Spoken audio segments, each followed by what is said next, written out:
오늘은 종려주일입니다. 우리 가운데 통로에 보시면 이 팜추리를 깔아놨는데요.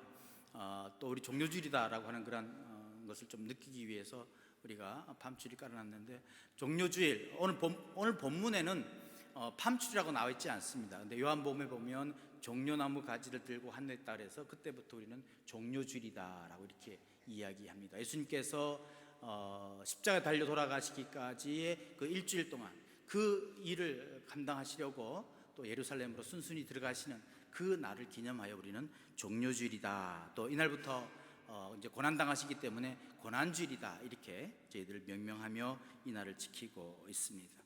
이 예루살렘으로 입성하는 이야기는 네 복음서에 다 들어있습니다. 왜냐하면 아주 중요한 사건이기 때문입니다. 이 예수님의 순환 이야기, 예수님의 십자가 사건은 바로 기독교 신앙의, 우리의 믿음의 신앙의 알짜입니다. 바로 가장 근본이기에 네 복음서 모두 다 기록하고 있고, 그리고 이 사건은 우리 믿는 사람뿐만 아니라 온 인류사에, 기독교 세계만 아니라 세계 인류사에 아주 결정적인 순간이 되기 때문에 우리는 이날을 또한 기념하면서 종려주일이다, 또한 고난주일이다라고 하면서 지키고 있습니다. 예루살렘의 입성 이야기가 시작되는 오늘 본문은 이렇게 시작합니다.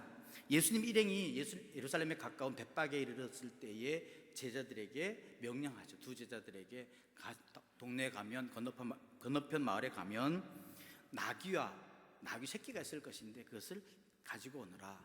혹시 주인이 뭐라 그러면 주인이 쓰시겠다고 하라, 주가 쓰시겠다 하면 그럼 즉시 보내줄 것이다 라고 주님께서 명령하십니다. 두 제자는요, 그 말을 듣고 맞은편에 갔을 때 정말 그 말씀대로 그대로 이루어지고요, 그리고 그 나귀를 데리고 와서 거기에 자기들의 겉옷을 넣고 또 예수님께서 그 나귀를 타고 예루살렘으로 들어가십니다. 근데 가만히 한번 상상해 보세요.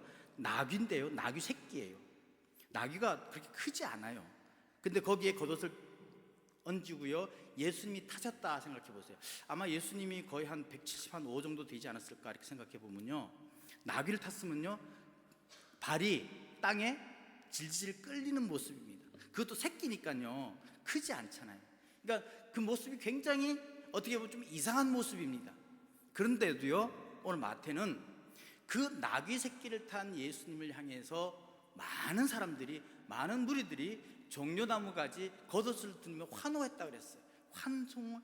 환호성을 저지르면서 호산나 다윗의 자손 메시아다라고 그렇게 외쳤다라고 그렇게 이야기하고 있습니다. 근데 오늘 본문을 보시면 두 가지가 집중적으로 이야기되고 있습니다. 첫 번째로 마태는요, 나귀 새끼를 예수님이 타셨다라고 하는 거예요. 그리고 예루살렘의 무리들이 예수님을 환호했다라고 합니다. 근데 이 두 가지는 마태가 관심 가지고 있는 것은 바로 옛적의 선지자들이, 옛적의 예언자들이 예언했던 그 예언이 현실화되었다, 이루어졌다를 증명해 주고 있습니다. 나귀 새끼를 탄 것은요, 스가랴 9장 9절에 나오는 말씀입니다. 스가랴 9장 9절에 봤으면 겸손하셔서 나귀 새끼를 타셨다라고 하는 말이 나옵니다. 그 말은 그대로 이루어진 것이고요, 또 호산나 다윗의 자손이여 우리를 구원하소서라고 하는 말은 시편 118편 25절 26절에 나오는 말씀을 그대로 또한 인용하고 있습니다. 즉 예수님께서 예루살렘에 입성하신 것은 그냥 우연한 사건이 아니라 구약의 예언이 이루어진 사건이다라고 하는 것입니다. 구약의 예언이 이루어지는, 하나님의 예언이 이루어지는 사건이다라고 그렇게 말씀해 주고 있는 것입니다. 자, 그런데 그렇다면 왜 나귀를 타셨을까요? 여러분, 왕이라 그러면요, 왕이 입성할 때, 또 로마의 개선장부도 한번 생각해 보십시오. 전쟁에서 이기고 오면 엄청난 그런 행렬 아니겠습니까? 그것도 왕도 아주 말도 아주 좋은 말에, 그리고 말도 치장을 하고요, 그 말에 앉아서 개선하는 것이 정설입니다. 근데 예수님은 나귀 새끼를 탔다는 거예요. 그것도 자기 발이 질질 끌리면서 자기가 걸어가는지 나귀 새끼가 걸어가는지 모를 정도로 그렇게 하면서 그 나귀를 타고 들어가신 거예요. 왜 마태는 이것을 예언의 실현이라고 볼까요? 바로 예수님의 사역이 겸손의 사역이다라고 하는 것을 말씀해 주고 있는 것입니다. 평화의 사역이다라고 말씀해 주고 있는 거예요. 예수님이 어떤 분이십니까? 하늘의 영광된 자리를 버리시고 이 땅에 가장 낮고 낮은 자리로 오신 분이에요. 그것도 가장 낮은 자리인 말구유에까지 오신 분이 바로 주님이십니다. 근데 그 주님이 이 세상을 구원하시기 위하여 왕으로 오시는데, 그 왕으로 오시는 방법도 작고 천하고 아주 아무것도 볼품이 없는 그런 모습으로 오신다라고 하는 거예요. 세상의 관점은 창과 칼과 그리고 보여줌과 과시와 번영과 이런 것으로 그 사람들이 과시합니다. 세상을 구원하는 사람들은 그렇게 멋있게 옵니다. 그런데 주님은 그렇게 오시지 않으세요. 주님의 방법은 그것이 아니다라고 하는 것입니다. 나귀 새끼를 타고 예루살렘으로 구원하신 왕은 겸손하게 나귀를 타고 오셨다라고 하는 사실입니다. 자기 백성을 구원하시는 방법은 바로 우리의 생각과는 다르는 거예요. 세상의 방법과는 전혀 다른 방법으로 우리를 구원하시라고 오시는 거예요. 하늘의 왕께서 하늘 보좌를 버리시고 인간의 모습으로 오셨잖아요. 가장 낮은 곳으로 오셨잖아요. 그러면 세상을 구원하는 방법도 가장 낮은 방법으로, 그리고 가장 보잘것없는 방법으로, 겸손과 평화의 모습으로, 창과 칼이 아닌 섬기는 모습으로, 죽음의 모습으로 오시고 있다라고 하는 것을 상징해 주고 있는 것입니다. 지금 예수님께서 예루살렘에 들어가시는 이유, 그렇게 자기 백성을 구원하기 위함이었습니다. 낮아지심으로 자기 백성을 구원하시는 왕이므로 겸손하게 나귀를 타고 성에 들어가시는 거예요. 이게 바로 예수님의 방법입니다. 오늘 본문 바로 전에 보면요, 제자들이 싸웁니다. 누가 크냐 싸웁니다. 그때 주님께서 뭐라고 말씀하십니까? 이방인의 집권자들이 저희를 임의로 주관하고 그 대인들이 저희에게 권세를 부리는 줄을 너희가 알거니와 너희 중에는 그렇지 아니하니 너희 중에 누구든지 크고자 하는 자는 너희를 섬기는 자가 되고 너희 중에 누구든지 으뜸이 되고자 하는 자는 너희 종이 되어야 하리라. 이것이 그분을 왕으로 섬기고 따르는 사람들이 지켜야 할 법입니다. 주님이 친히 가장 낮아지시고 겸손한 방법으로 세상을 구원하셨기 때문에 우리도 그의 제자로서 그렇게 따라가야 한다는 것이, 마태는 바로 그것을 우리들에게 말해주고 싶은 거예요. 주님은 겸손의 왕이십니다.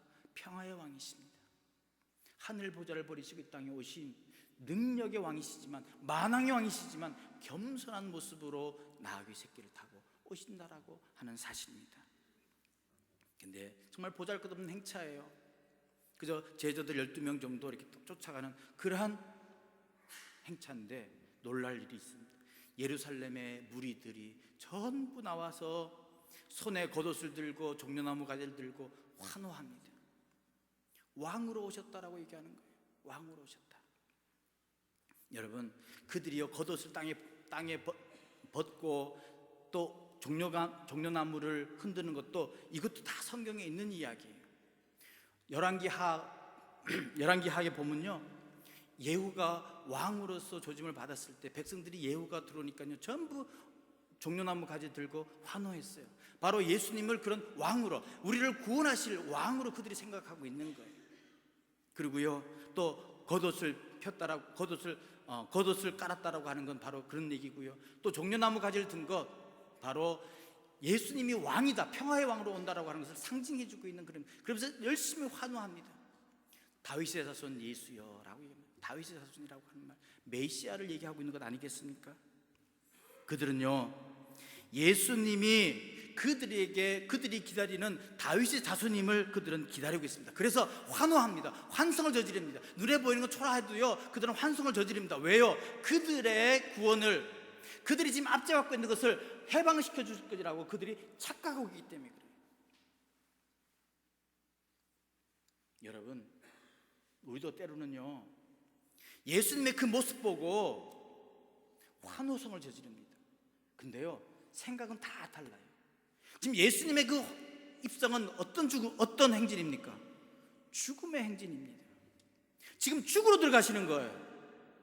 근데 백성들은요, 다윗의 자손이여 호산나 우리를 구원하소서라고 환호성을 저지릅니다. 우리를 구원해달라는 거예요. 뭘 구원해? 살려달라고 하는 거예요. 지금 식민지 지배상에 있는 거 우리 이스라엘을 해방시켜 주시고 우리를 이 세상 가운데 가장 큰 나라로 삼아 주시옵소서라고 환호성 저지르고 있는 거예요. 자기네 생각으로 예수를 환호하고 있는 거예요. 여러분, 우리는 때로는 그렇지 않습니까? 예수님을 내 생각에 맞춰서, 예수님을 내 욕심에 맞춰서 예수님을 환호하고 있는 것은 아닐까 말입니다. 그런데 생각이 틀려지면요, 자기의 기대가 어긋나면요, 어떻게 됩니까? 금방 바뀌어버립니다. 예수를 환영했던 그 무리들이 완전히 돌변해서 뭐라고요? 저자를 십자가에 못 박으시오라고 했던 그 손가락이 바로 종려나무 가지를 들고 환호하던 사람들이었습니다. 예수님은요, 그것을 보면서도 묵묵히 그 환호성을 받으면서 예루살렘으로 들어가고 있는 것입니다. 예수님께서 걸어가신 그 길은 종착역은 죽음입니다. 왜요? 유월절 어린 양으로서 하나님의 섭리에 복종하기 위함이었습니다. 유대인들은 유월절이 되면 양을 잡아 그 피를 문설주에 바릅니다. 그것은 애굽에서 종살이할 때 마지막 재앙인 장자의 죽음으로부터 구원받은 표였기 때문입니다. 양의 피를 문설주에 받으면 죽음의 천사들이 지나가요. 그래서 유월절 아니겠어요?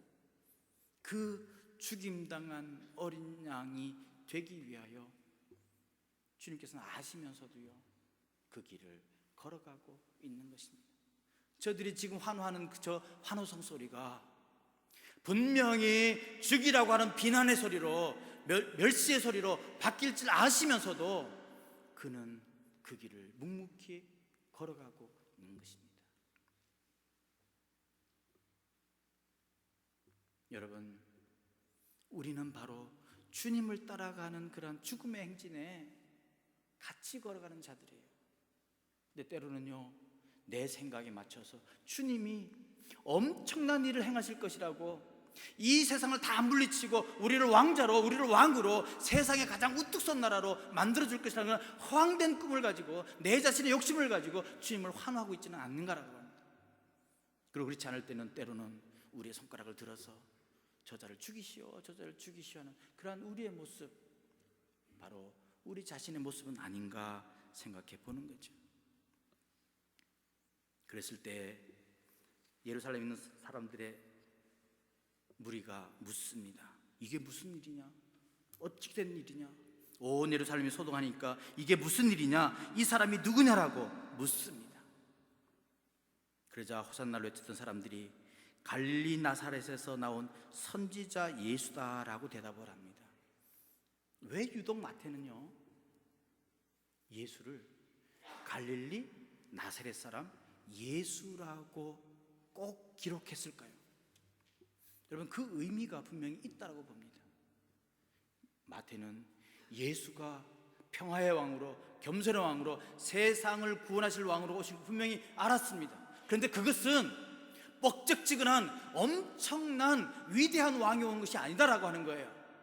가장 낮고 비천한 곳, 그 갈릴리 나사렛 동네에 있었던 그 예수가 선지자였다라고 말씀해 주고 있는 것입니다. 너희들이 기대하는 그런 군대의 왕, 팍스 로마나 로마의 엄청난 개선장군처럼 그렇게 구원이 시작된다는 건 아니다라고 하는 거예요.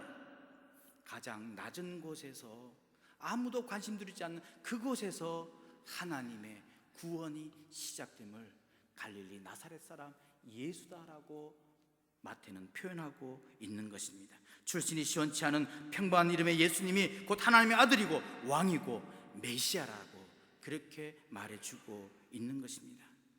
세상 사람들은 그럴듯한 명예, 출세, 소유, 지식 등을 삶의 근거로 삼겠지만 하나님의 구원은 그런 것과는 전혀 다르다는 선언이 바로 이 표현에 들어 있습니다.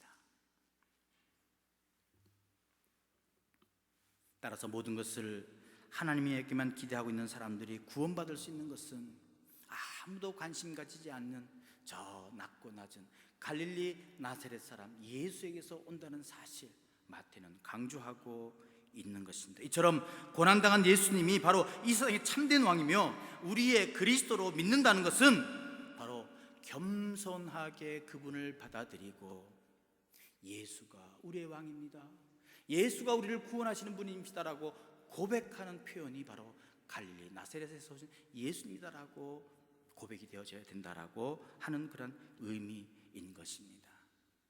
말씀을 맺겠습니다. 오늘은 종려 주일입니다. 나귀 새끼를 타고 예루살렘에 입성하신 예수님을 보고 호산나 주여 나를 구원하소서 다윗의 아들이여 가장 높은 곳에서 영광이로다라고 우리는 영광의 주님을 찬양합니다. 나귀 타심을 보면서 왕의 행차를 기대합니다. 주께서 내 욕심과 욕망을 채워 구원해 주실 것이라고 기도합니다. 예, 주님은 영광의 왕이시고 만유의 주이십니다. 그러나 또한 고난주일입니다. 주님은 나귀 새끼를 타고 오셨습니다. 갖은 조롱과 비난의 수모를 감내하시고 고문과 폭력의 고통을 맞이합니다. 하나님의 자녀된 주님의 제자는 그 길을 따라가는 자들입니다. 영광의 주님만이 아니라 고난과 십자가의 주님을 따라가야 합니다. 멋진 나귀를 욕심내지 않고 새끼 나귀를 올라 조롱과 비난, 고문과 폭력의 길을 갑니다. 우리는 바로 그 길을 따라가는 자들입니다. 이제 내일부터 고난주간이 시작됩니다. 예수님이 육체적으로 가장 낮은 자리에 머문 이 세상에서 실패가 확인되는 한 주간입니다. 철저한 패배를 할 수 있는 예수님의 고난이 어떻게 우리를 구원하는 하나님의 행동인지 한 주간 마음에 깊이 새겨야 할 것입니다. 위대하게 보이고 그럴듯하게 보이는 높은 자리가 아니라 평범하고 낮은 자리에서 일어나는 그런 구원의 신비를 눈여겨보아야 할 것입니다. 또한 마음에 새길 수 있기를 바랍니다. 바로 그리스도인들은 이 예루살렘으로 향하는 행진에 참여하는 자들입니다. 환호하는 것이 아니라 주님과 함께 뒤따라가는 그 행진에 참여하는 자들입니다.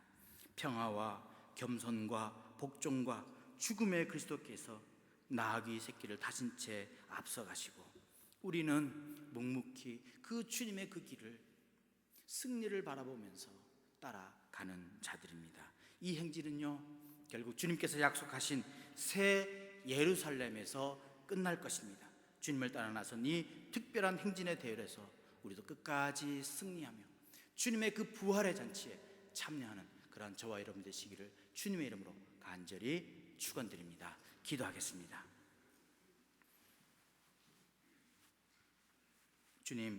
주님께서는 겸손하셔서 하늘의 보좌를 버리시고 이 땅에 오시고 또 예루살렘에 입성하시면서 나귀 새끼를 타시며 칼과 창이 아니라 폭력과 부와 경제와 상황이 아니라 온전히 하나님의 복종하심으로 하나님께 복종하심으로 이 세상을 구원하는 인류를 구원하는 그 귀한 일에 참여하시는 모습을 보았습니다. 주님, 저희들도 주님처럼 따라가는 자 될 수 있도록 도와주옵소서. 저희들의 생각에 따라 환호하는 것이 아니라 온전히 주님과 함께 따라가는, 그래서 새 예루살렘의 그 성 앞에까지 갈 때 믿음의 승리를 하는 그런 저희들 될 수 있도록 주님 역사하여 주시옵소서. 주님의 그 놀라운 구원의 신비를 깨닫고 그 구원의 신비에 참여하는 저희들 되게 도와 주시옵소서. 예수 그리스도의 이름으로 간절히 기도합니다. 아멘.